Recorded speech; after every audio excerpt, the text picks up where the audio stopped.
Good morning students.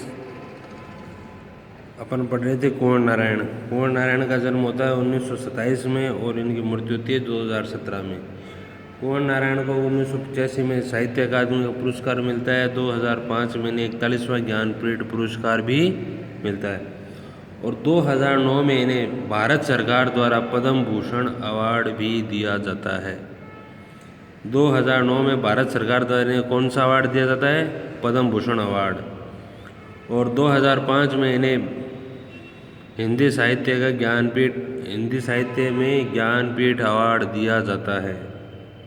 कौन सा award दिया जाता है? ज्ञानपीठ, जो कि साहित्य का सबसे बड़ा अवार्ड है। और इन्हें 1985 में साहित्य अकादमी पुरस्कार भी मिला है। अब अपन इनकी बात करते हैं। बात सीधी थी पर कहानी की। बात सीधी थी पर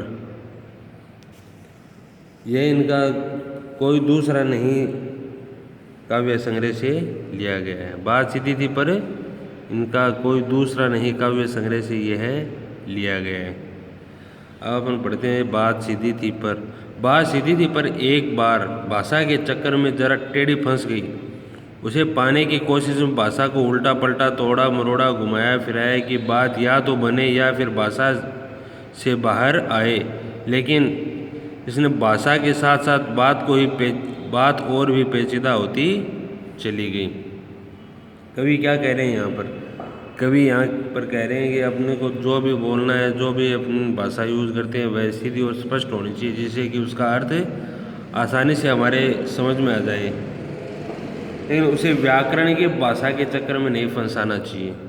व्याकरण के और भाषा के चक्कर में फंसने से वह बात टेढ़ी हो जाती है। वह बात क्या हो जाती है? टेढ़ी हो जाती है और समझ में नहीं आती है। उसमें पांडित्य दिखने लग जाता है, बात समझ में नहीं आती है। अगर उस पर व्याकरण का ज़्यादा प्रभाव हो गया तो बात हमारी समझ में नहीं आएगी।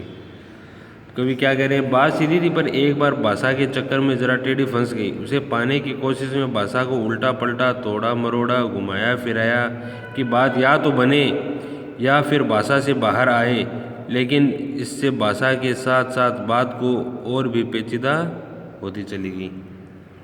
बात किसे कहते हैं? बात कहते हैं संदेश को।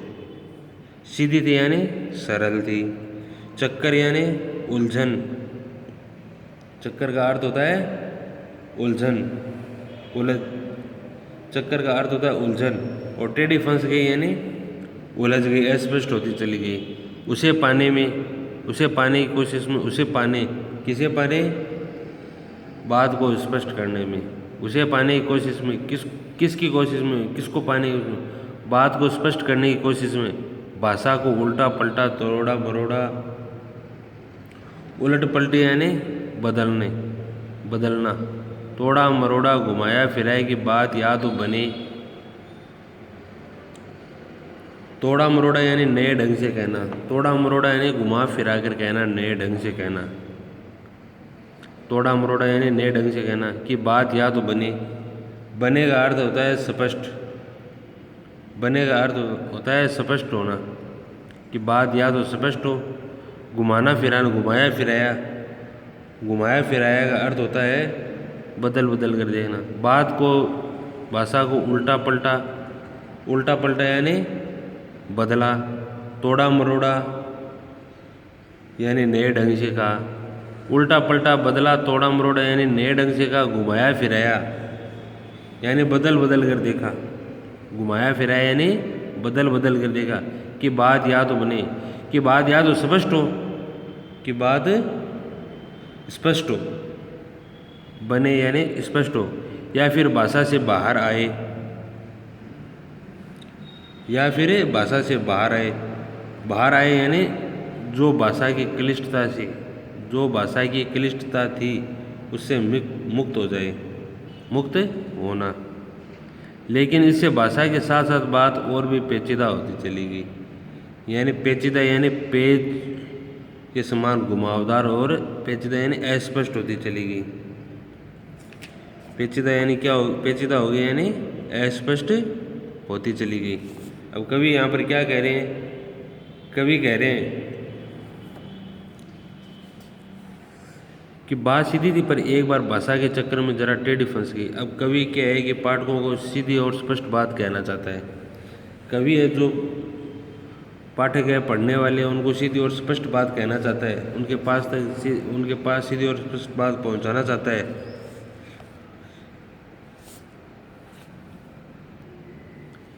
कि वह पाठकों के पास सीधी और स्पष्ट भाषा पहुंचाना चाहता था, लेकिन और वह बिल्कुल सीधी और सरल थी। वह कैसी थी? सीधी और सरल थी, परंतु वह उसे प्रभावपूर्ण भाषा में व्यक्त करना चाहता था। भाषा के चक्कर में जरा टेढ़ी फंस गई, यानी कि बात सीधी थी पर वह एक बार भाषा के चक्कर में जरा टेढ़ी फंस गई। अब कवि क्या करता है? कवि जो पाठक होते हैं, पढ़ने वाले, उनके पास भाषा को सरल और स्पष्ट तरीके से व्यक्त करना चाहता है, लेकिन एक बार वह क्या है कि भाषा के चक्कर में जरा टेढ़ी फंस गई। वह क्या है कि भाषा के सरल और स्पष्ट थी, लेकिन भाषा के चक्कर में आ गई और वह उसके प्रभाव में आगे भाषा में उसे प्रभावपूर्ण भाषा में व्यक्त करना चाहता है। उसे पाने की कोशिश में भाषा को उल्टा पलटा, तोड़ा मरोड़ा, घुमाया फिराया कि बात या तो बने या फिर भाषा से बाहर आए। अब भाषा को आकर्षक बनाने पर अधिक ध्यान देने के कारण कथ्य की सरलता है वो क्या है? नष्ट हो गई, जरा टेढ़ी फंस गई। जो भाषा सरल रूप में थी वह क्या हो जाती है? नष्ट हो जाती है, और वह उसमें वैसा सीधापन नहीं रहता है। उसे पाने की कोशिश में भाषा को उल्टा पलटा, तोड़ा मरोड़ा, घुमाया फिराया। अब कवि क्या करता है? कवि क्या कहता है? उसे पाने की कोशिश में भाषा को उल्टा पलटा, तोड़ा मरोड़ा, घुमाया फिराया कि बात या तो बने या फिर भाषा से बाहर आए। अब कवि यहाँ पर कह रहा है कि उसने भाषा की सरलता को नष्ट होने से बचाने के लिए, जब कवि कोई बात कह रहा है, कवि पाठक तक सीधी बात पहुँचाना चाहता है, लेकिन भाषा के चक्कर में एक बार वह क्या है कि टेढ़ी फंस जाती है। वह स्पष्ट तरीके से उसे कहना चाहता है, लेकिन प्रभावपूर्ण होने के कारण भाषा में व्यक्त उसे और अधिक प्रभावपूर्ण बनाने के कारण वह क्या है कि उसे भाषा में व्यक्त करता है, और वह क्या है कि बात है जो फंस जाती है। उसे पाने की कोशिश में भाषा को उल्टा पलटा, तोड़ा मरोड़ा। अब कवि क्या चाहता है? कवि चाहता है कि बात सीधी और स्पष्ट हो, और उसकी सरलता को नष्ट होने से बचाने के लिए, जो उसकी सरलता थी उसे नष्ट होने से बचाने के लिए, उसे भाषा के चक्कर में फंसने से बचाने के लिए कवि क्या करता है? कवि भाषा में अनेक प्रकार के संशोधन करता है। क्या करता है? उसने भाषा में अनेक संशोधन किए, शब्दों को बदला, यानी उसे पाने की कोशिश में भाषा को उल्टा पलटा, तोड़ा मरोड़ा, यानी शब्दों में फेरबदल किए, वाक्य रचना घुमाया फिराया, वाक्य रचना में फेरबदल किया। लेकिन वह क्या है कि वाक्य रचना फेरबदल करता है, उसे सरलतम रूप में व्यक्त किया जाए, लेकिन वह चाहता है कि भाषा या फिर भाषा से बाहर आए, लेकिन इससे भाषा के साथ साथ बात और भी पेचीदा होती चली गई। अब वह चाहता है कि बात सरलतम रूप में व्यक्त हो, बात की क्लिष्टता और दिखावटीपन से उसे छुटकारा मिले, भाषा से बाहर है, लेकिन इससे भाषा के साथ साथ बात और भी पेचीदा होती चली। अब क्या करता है कवि उसे स्पष्ट सरलतम रूप से व्यक्त करने की कोशिश करता है, लेकिन वह बात और भी अधिक उलझती चली जाती है। अब यहाँ पर इसका पूरा एक साथ देख लो। बात सीधी थी पर एक बार भाषा के चक्कर में जरा टेढ़ी फंस गई। अब कवि कहते हैं, कवि पाठक तक बात को सरल रूप में व्यक्त करना चाहता है, लेकिन वह उसे प्रभावपूर्ण बनाने के लिए क्या है कि भाषा के चक्कर में फंस जाता है। वह उसे स्पष्ट सरल तरीके से करने की कोशिश करता है, लेकिन कोशिश करने के लिए वह शब्दों को बदल कर बोलता है, उलट पलट तरीके से करता है, लेकिन वह बात शब्दों को घुमाता फिरता है, तोड़ता मरोड़ता है, लेकिन वह बात भाषा के चक्कर से निकलने के बजाय उसमें और ज़्यादा घुस रही है। भाषा के चक्कर में निकालने के बजाय और क्या है, और ज़्यादा उसमें जा रही है। लेकिन इसे भाषा के साथ साथ बात और भी पेचीदा होती चली गई कि बात या तो बने कि बात या तो सरलतम तरीके से व्यक्त हो या उससे बाहर निकले, लेकिन सरलतम तरीके से व्यक्त होने के बजाय भाषा क्या है, बात क्या है, उस भाषा में और अधिक घुलती मिलती जाती है और अधिक उलझती चली जाती है। सारी मुश्किल को धैर्य से समझे बिना मैं पेंच को खोलने के बजाय उसे बेहतर कसता चला जा रहा था, क्योंकि इस कर्तव्य पर मुझे साफ सुनाई दे रही थी तमाशबिनों की शाबाशी और वाह वाह। आखिर वही हुआ जिसका मुझे डर था। जोर ज़बरदस्ती से बात की चूड़ी मर गई और वह भाषा में बेकार घूमने लगी। अब कवि क्या कह रहे हैं, बात सारी मुश्किल को धैर्य से समझे बिना मैं पेंच को खोलने के बजाय उसे बेहतर कसता चला जा रहा था। मुश्किल यानी कठिनाई, सारी कठिनाई, मूल समस्या, मुश्किल कठिनाई, मूल समस्या खोलने के बजाय यानी स्पष्ट करने की बजाय, बात खोलने के बजाय यानी स्पष्ट करने की बजाय, बेहतर है यानी बिना सोचे समझे उसे बेहतर कसता चला जा रहा था, यानी उसे बिना सोचे समझे कसता चला जा रहा था। कसता यानी और अधिक अस्पष्ट बनाना, कसना यानी और अधिक अस्पष्ट बनाना।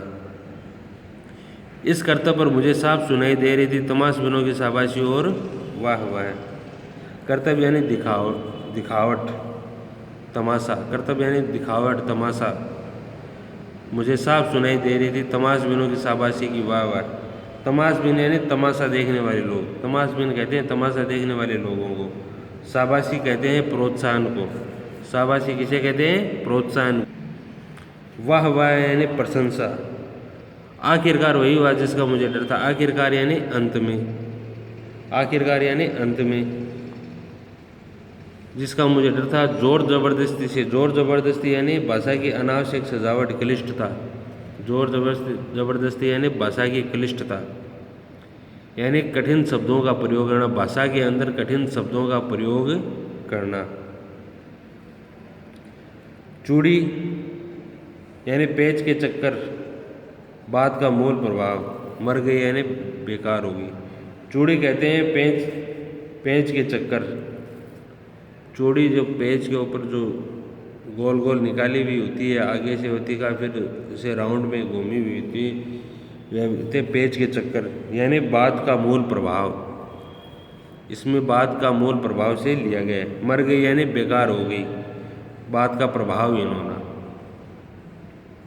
बात की चूड़ी मर गई यानी जो बात असली बात थी उस बात का मतलब ही प्रभावहीन हो जाना, और वह भाषा में बेकार घूमने लगी। बेकार घूमने लगी यानी भाषा से पीछे रह गई, बेअसर हो गई, उसका कोई असर नहीं रहा। अब कवि क्या कह रहे हैं, सारी मुश्किल को धैर्य से समझे बिना मैं पेंच को खोलने के बजाय उसे बेहतर कसता चला जा रहा था। कवि कहते हैं कि उसे सीधी सादी बात को व्यक्त करने के लिए आकर्षक और कठिन भाषा का प्रयोग करने की भूल की, यानी कि सारी मुश्किल को धैर्य से समझे बिना मैंने पेंच को खोलने के बजाय उसे बेहतर कसता चला जा रहा था। यानी जो भी सारी बात थी, जो भी भाषा की बात थी, सारी मुश्किल को धैर्य यानी उसे सीधी सादी बात व्यक्त करने के लिए आकर्षक और कठिन भाषा का प्रयोग करने की भूल की। किसने की? कवि ने की। उसे बेहतर कसता चला जा रहा था, क्योंकि इस कर्तव्य पर मुझे साफ सुनाई दे रही थी तमाशबिनों की शाबाशी और वाह वाह। अब कवि क्या कह रहा है, बात बजाय इसके कि बात पर भाषा का कसाब को ढीला करता, उसे सरल बनाता पेंच खोलने के बजाय, यानी धैर्य से पेंच खोलने के बजाय कवि कह रहा है कि उस पेंच को यानी भाषा का जो बनावटीपन है उसे खोलने के बजाय मैं उसे कसता ही चला, उसे ढीला करने के बजाय मैं उसे क्या कर रहा था, अधिक कसता ही जा रहा था। कवि के इस प्रयास पर तमाशा देखने वाले लोग उसकी प्रशंसा और वाहवाही कर रहे थे, क्योंकि इस कर्तव्य पर मुझे साफ सुनाई दे रही थी तमाशबिनों की शाबाशी और वाहवाही। अब कवि कह रहा है कि मैं उसे खोलने के बजाय और अधिक कसता चला जा रहा था, और इस कर्तव्य यानी इस कार्य पर लोग, इस तमाशे पर लोग, कर्तव्य का अर्थ होता है तमाशा। इस तमाशे में लोग उसकी प्रशंसा और वाहवाही कर रहे थे। लोगों को तो तमाशा दिखाई दे रहा था। लोगों को क्या दिखाई दे रहा था? तमाशा। और इस करतब पर, तमाशे पर लोगों को लोग क्या है कि वाहवाही कर रहे थे, उसे शाबाशी दे रहे थे, उसे शाबाशी दे रहे। कवि क्या बोल रहे हैं कि कवि बोल रहे हैं, आखिरकार वही हुआ जिसका मुझे डर था। जोर ज़बरदस्ती के से बात की चूड़ी मर गई और वह भाषा में बेकार घूमने लगी। कि इसका परिणाम क्या हुआ? लोग वाहवाही कर रहे थे और मैं उसको ज़बरदस्ती उस पेज को कस रहा था, उस भाषा को ज़बरदस्ती बोले जा रहा था, उसे बिना सोचे समझे उसे भाषा के चक्कर में फंसाया जा रहा था। और इसका परिणाम क्या हुआ आखिर में? आखिरकार वही हुआ जिसका मुझे डर था। जोर ज़बरदस्ती से बात की चूड़ी मर गई। कि कवि बोलते हैं आखिरकार इसका क्या परिणाम हुआ? कवि इसका परिणाम पहले जानता था, लेकिन वाहवाही के चक्कर में वह उसे बोलता गया। और इसका परिणाम क्या होता है? उसका परिणाम उसी प्रकार होता है उसी प्रकार निष्प्रभावी हुआ जिस प्रकार एक पेज को अपन जोर ज़बरदस्ती से कसते जाते हैं और आखिरकार उस पेज की चूड़ी मर जाती है। उसी प्रकार उस भाषा की चूड़ी क्या है कि मर जाती है और वह कसने के स्थान पर बेकार घूमने लगती है। जिस प्रकार एक पेज फ्री हो जाता है, उसी प्रकार वह भाषा भी क्या हो जाती है? फ्री हो जाती है और वह घूमने लगती है, बेकार घूमने लगती है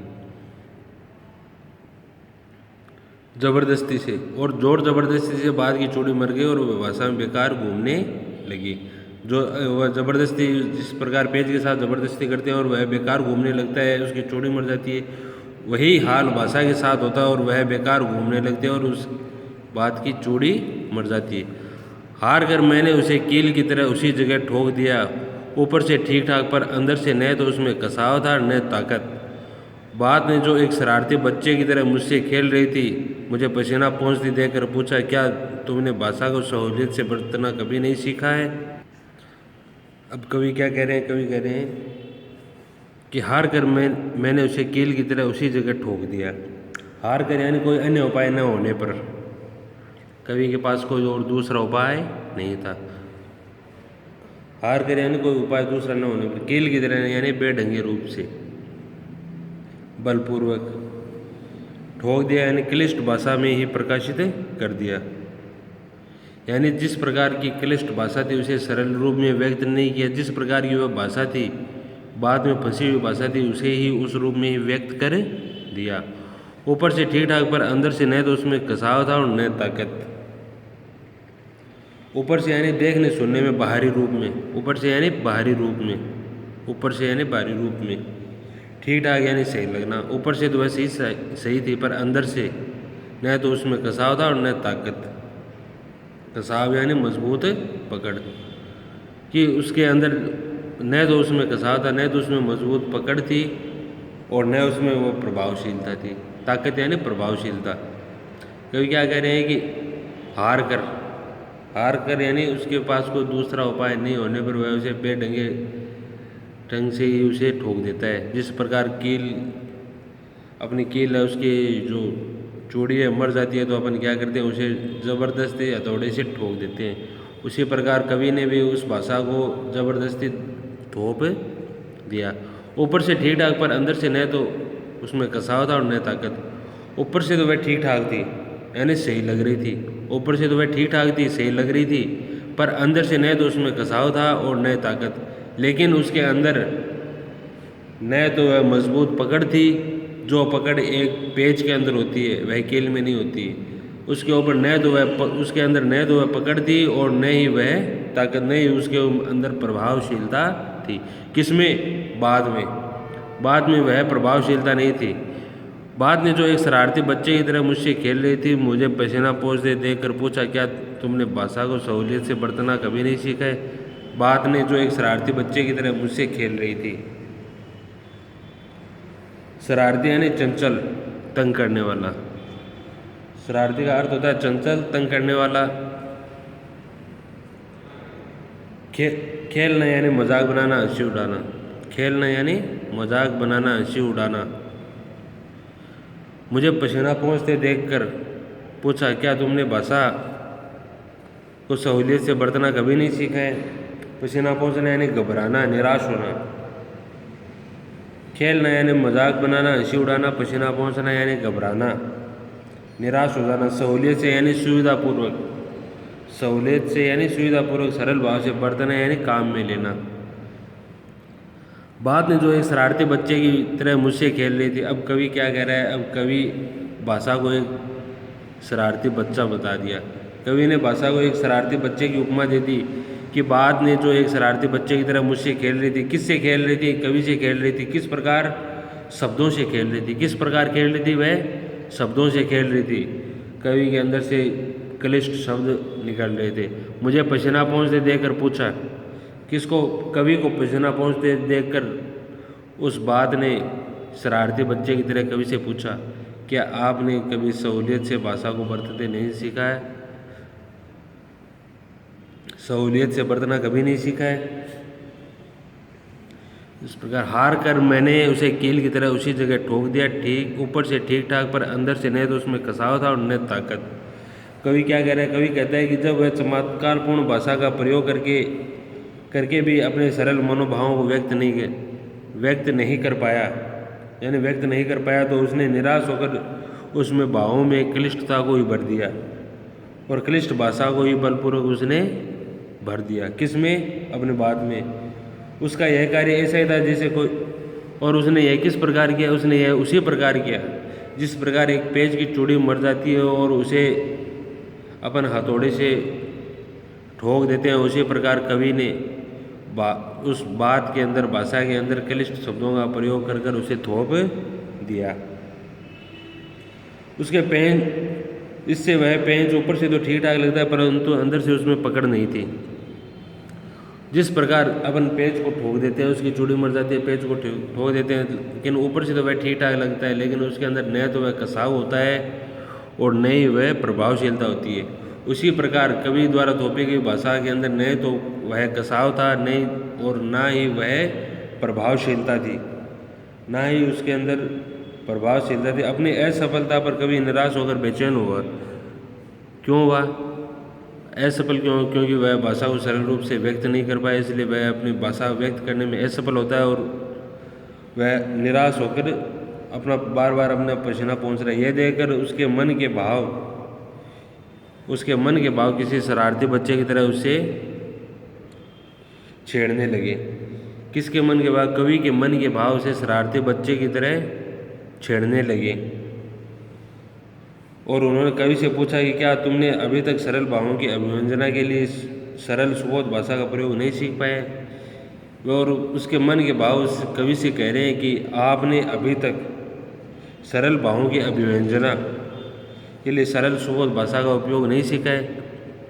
कि आपने अभी तक सरल और सुबोध यानी सरल और जो स्पष्ट लगे वह उस भाषा का प्रयोग आपने नहीं सीखा है। सरल भाषा के प्रयोग, कवि कहता है कि अपन सरल भाषा से भी श्रेष्ठतम भाव को व्यक्त कर सकते हैं। कि अपन सरल भाषा बोलकर भी उससे जो अच्छा भाव निकले उस भाषा को बोल सकते हैं। अब इसके क्वेश्चन आंसर। कविता के बहाने कविता की तुलना कवि किससे सार्थक मानी गई है? बच्चे से खेलना। कर्तव्य शब्द में क्या है? प्रशंसा है, निंदा है, व्यंग्य है, उपेक्षा है, क्या है? कर्तव्य शब्द में है व्यंग्य। क्या है? व्यंग्य।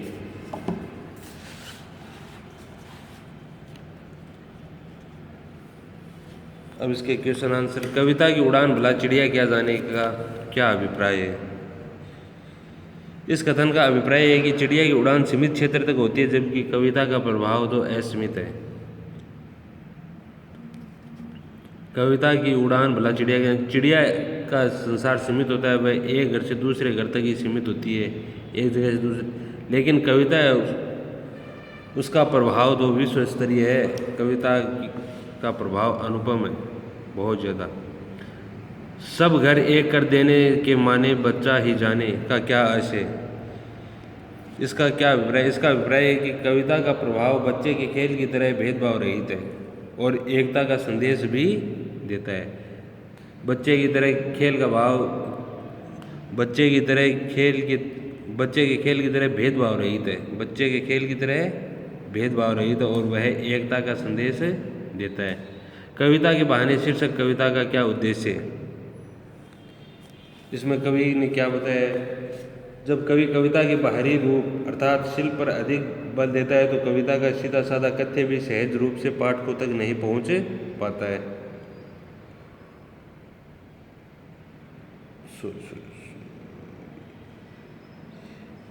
कविता के बहाने शीर्षक कविता का उद्देश्य क्या है? कविता के बहाने कविता में कवि ने आज के यंत्र प्रधान भौतिकतावादी वातावरण में भी कविता के महत्व और प्रभाव को स्थापित करना चाहा। मानवीय मूल्यों के रक्षण और सामाजिक समरसता को बनाए रखने की दृष्टि से कविता आज भी प्रासंगिक है। बिना मुरझाए कौन महकता है तथा क्यों? बिना मुरझाए कविता ही एक ऐसा फूल है जो महकती है। बिना मुरझाए कविता ही एक ऐसा फूल है जो महकता है। क्यों महकता है? क्योंकि इसका जो संसार है वह असीमित है। कविता का संसार असीमित है। वह मानव के हृदय की चिंतन भावधारा है जो पीढ़ी दर पीढ़ी आगे बढ़ती ही जाती है। भाषा के चक्कर में बात सीधी सी बात टेढ़ी हो जाती है, समझाइए। भाषा के चक्कर में सीधी बात टेढ़ी हो जाती है, समझाइए। किस प्रकार हो जाती है सीधी बात टेढ़ी? कवि उसे सीधा स्पष्ट करना चाहता है लेकिन वह भाषा के चक्कर में फंस जाती है और क्लिष्ट हो जाती है।